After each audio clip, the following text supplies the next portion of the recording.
Hello and welcome to No Rest for the Weekend, where we go behind the scenes and talk to the creators of independent entertainment.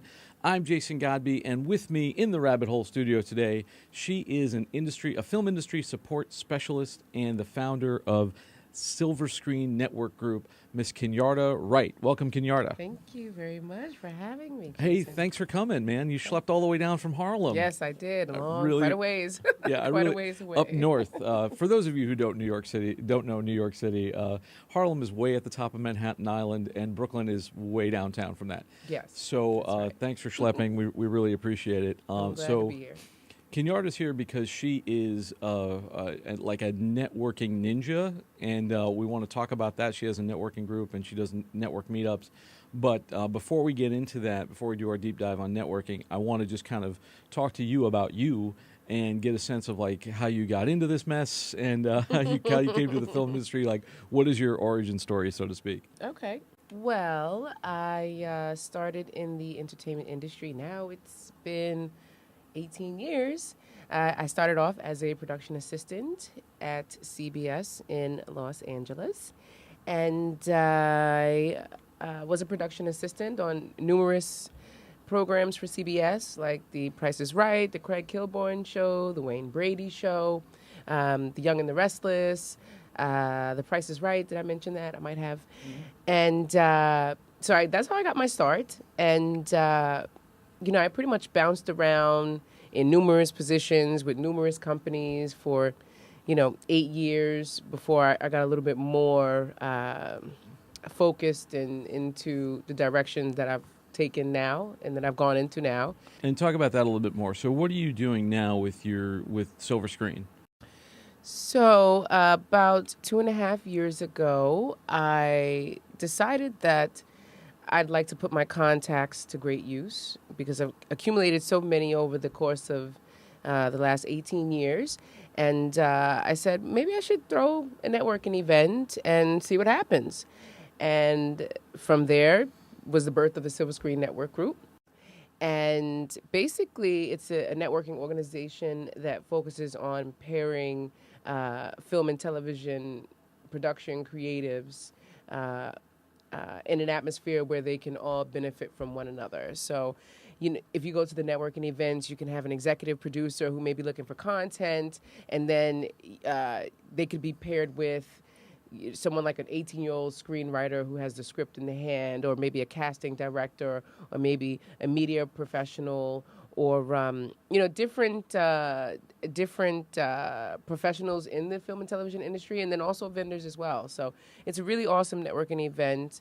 It takes place once a month. And, yeah, I went to one not too long ago, and I was really impressed by it because I thought one of the things about okay, so here's the thing. When you come to New York, you're going to encounter a lot of networking events. There's going to be a lot of stuff on meetup.com. You're going to go to a bunch of things. And a lot of times you'll pass around your business card and kind of nothing will happen. What I liked about Kinyarda's event was it was more strategic and it actually had a purpose, and you can kind of talk to her and say, this is who I need to meet and this is who I want to get hooked up with. And if she knows somebody, she will do her best to, get you guys together. And I think more people should do that. And I just kind of want to just talk about the importance of networking, especially in the filmmaking community. Right. Because I, for one, I don't know if I've ever gotten a job just sending in a resume anywhere. Right, right. For the most part, it's through people I know or people who know people that they know. And, the only reason I have anything resembling a career is because I know people. So you built this network, built your network through working in the industry. Yes, I built my network by working in the industry, but also by, soliciting clients and potential, job opportunities that would be available to me. So, in doing that, I was able to see kind of how like a guerrilla style marketing tactic that would allow me to gain so many connections. And, it's really important to network because the film and television industry is really more so about not only who you know, but how many you know of who you know. And it really is a numbers game. And, it's competitive in a sense But it's really important to put yourself out there and to meet as many people as possible and to let them know that you're here and that you exist. And that really allows you to shine bright amongst so many others who are, vying for the same positions in the industry. So it's really important. And that was my main focus with the networking event. Was I really wanted to get people in the room together and create some opportunities where I felt like there was a lack of. For instance, as you mentioned, sending out lots of resumes.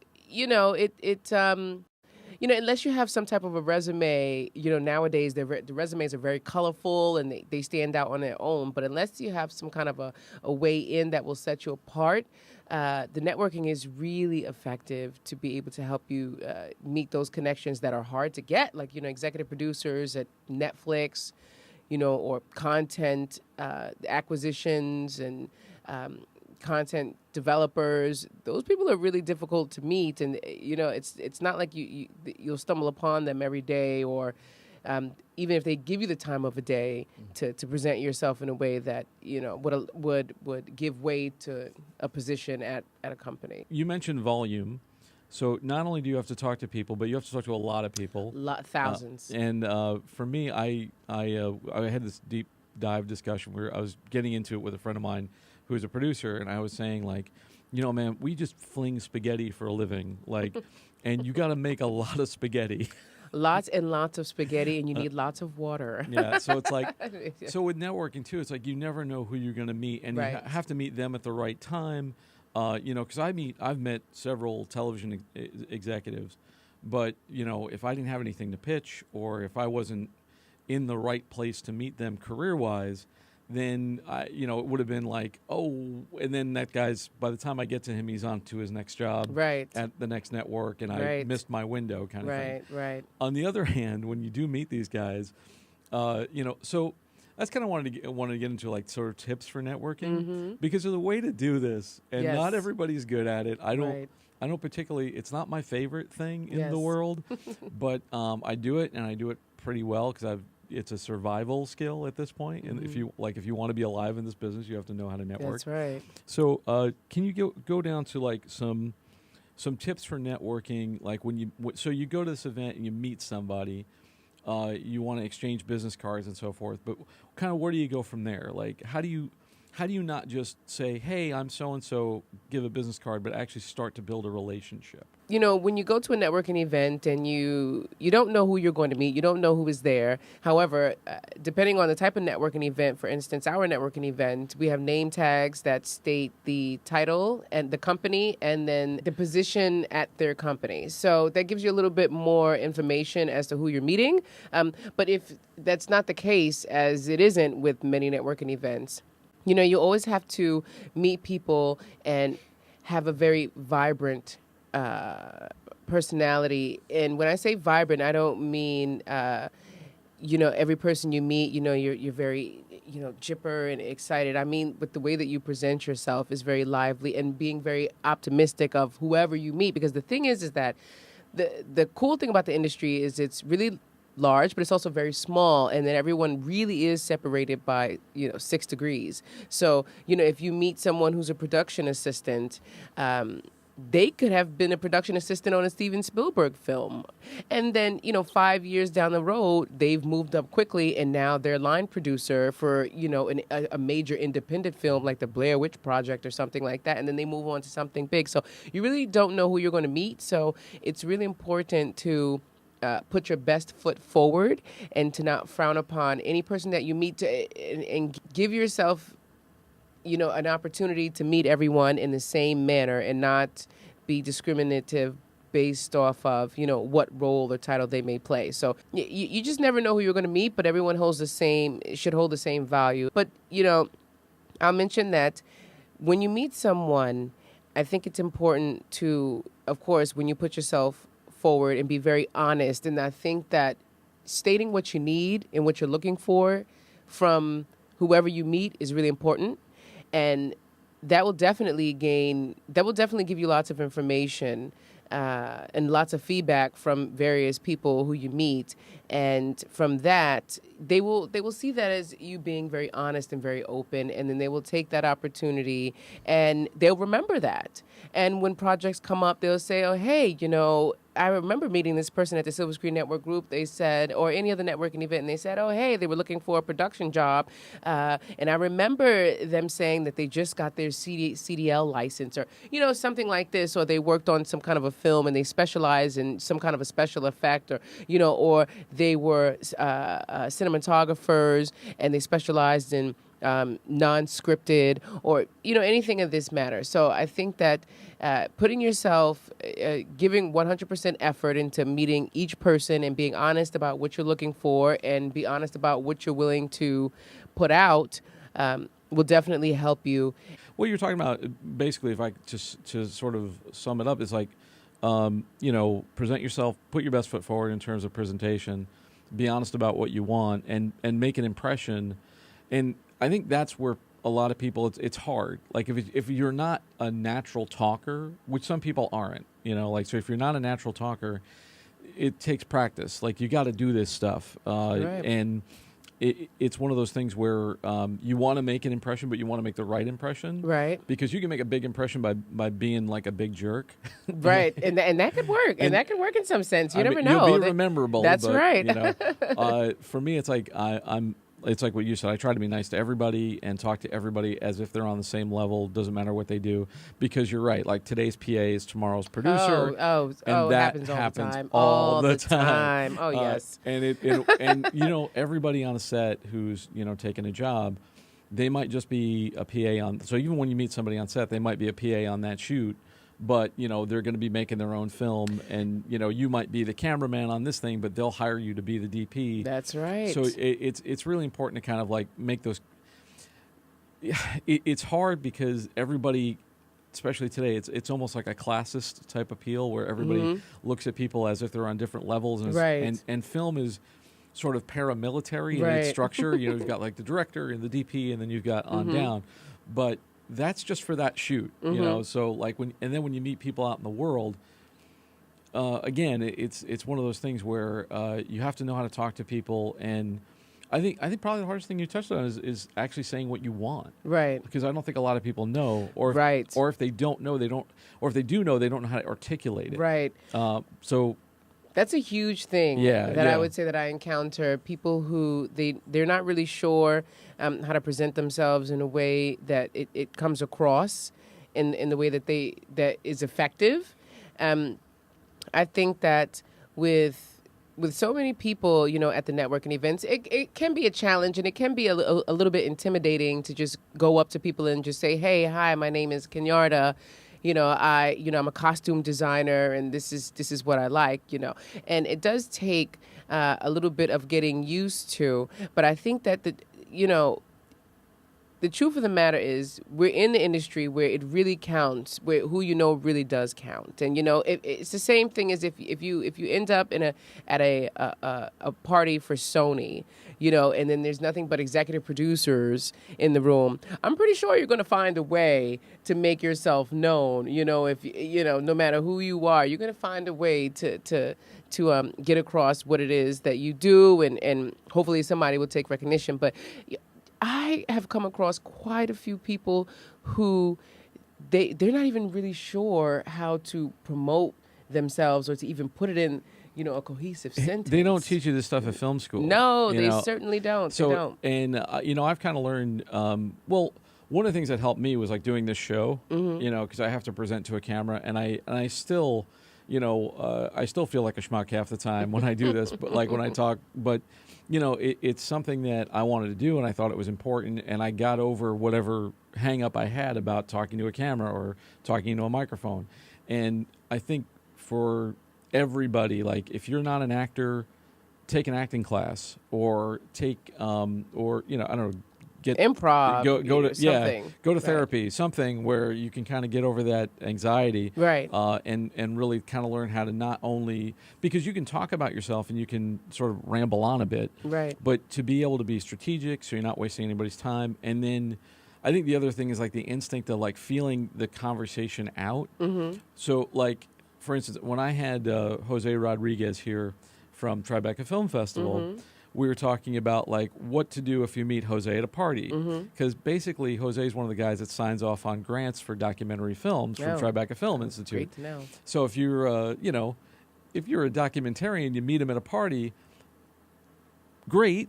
Give him your card, but don't like pitch him on the floor of the cocktail party kind of thing. Don't say, I got this documentary, blah blah, and because then they'll remember you, but they may want to avoid you, right? And that's what and I think that's a lot of things too, because when you do meet somebody who's in a position, especially if you're like me, if you're like a series creator, or you have a writer director and you want to pitch a film to somebody, when you meet that exec producer or whatever, if you meet that executive.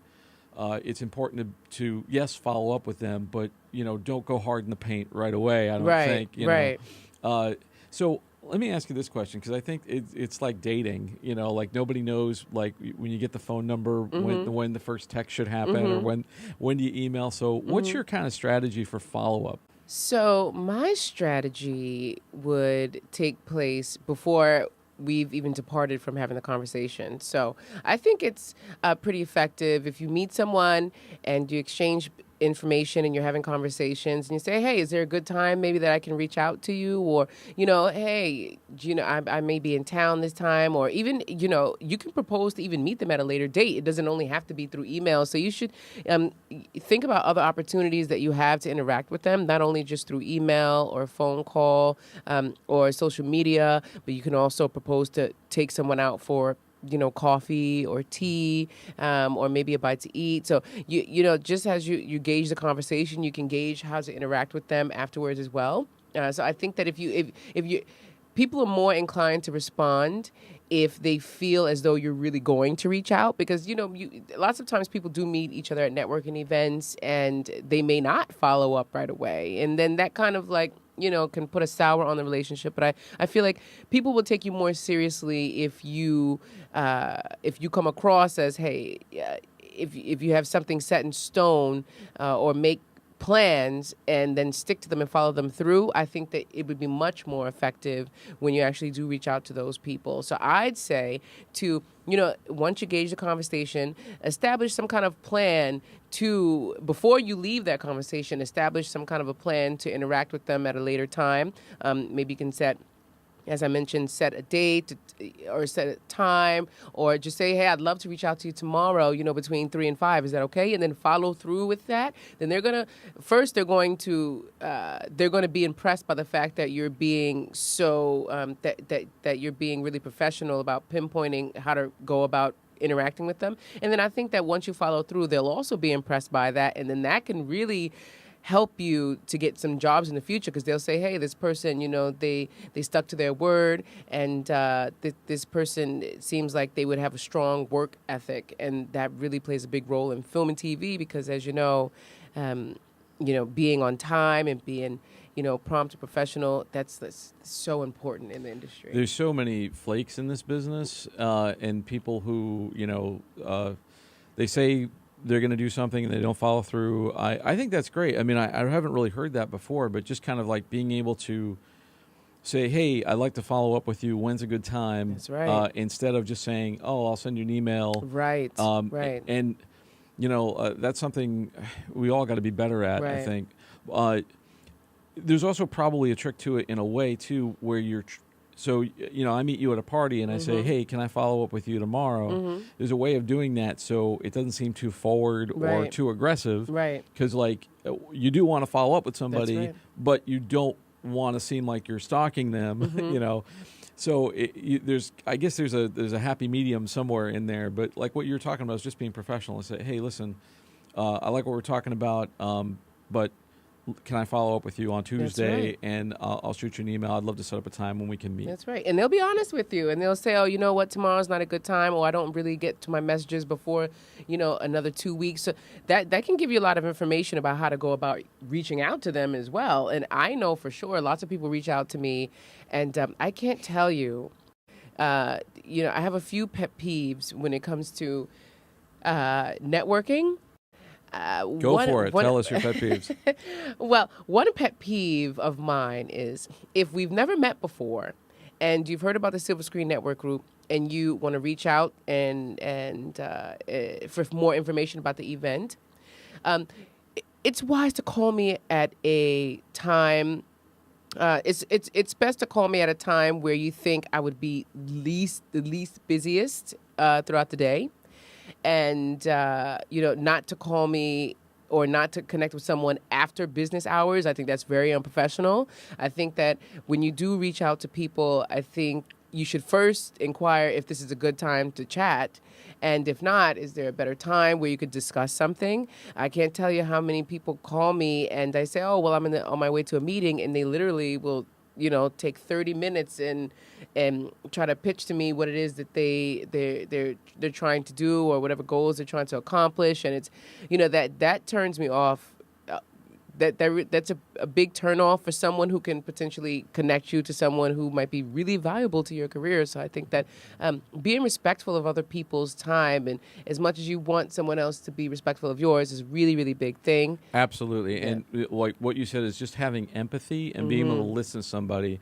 And what you're talking about, though, is something that a lot of people of the current generation don't do, which is actually speak on the phone. Right. Which, when you tell a millennial or younger, to actually have a phone conversation with people, they freak out because they don't know how to talk to people. And I'm not, generation shaming, but it's true. Like, if it's a thing where, like, the younger generation, if they can't type it with their thumbs, they don't know how to communicate, and that's why the in-person thing is so important, because if you don't know how to do that, if you don't know how to connect people, I've had lunch with people who didn't look me in the eye, and it's just because they don't know how, because every time they communicate with somebody, they're looking down at a device. Right. And it's like, no, you have to learn how to do that, because that's how you form connections and relationships with people. Right.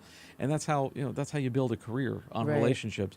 There are people, and I'm not going to name any names, but there are people in Hollywood who have an amazing careers, who have had amazing failures along the way and sort of failed upward because they have strong relationships in the industry. Oh. And they're able to, and it's a very unforgiving business. Like I said, you're only as good as your last project. That's right. But if you have strong connections, you can get through the tough times and actually work when people aren't working.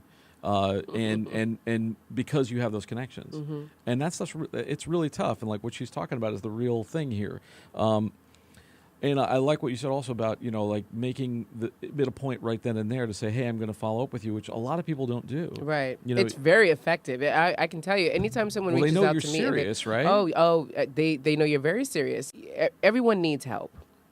We all need someone who's going to step in and say, hey, here's a helping hand, or here's someone's contact. How about I put you in touch? And, so we all could use contacts and contacts of contacts, because, the truth be told, the production assistant is trying to connect with the line producer, and the line producer is trying to connect with the executive producer, but the executive producer is trying to connect with the content creators. So it really is a cycle of it really is an industry where everything is cycled and recycled and used, and everyone, like I mentioned before, everyone holds their value. So just as much as a production assistant needs a line producer, the line producer also needs the production assistant. So I think that if you market yourself in a ways that you are of value when you do meet these people, you'll have much better of an opportunity, as opposed to saying, I'm looking for work, can you help me?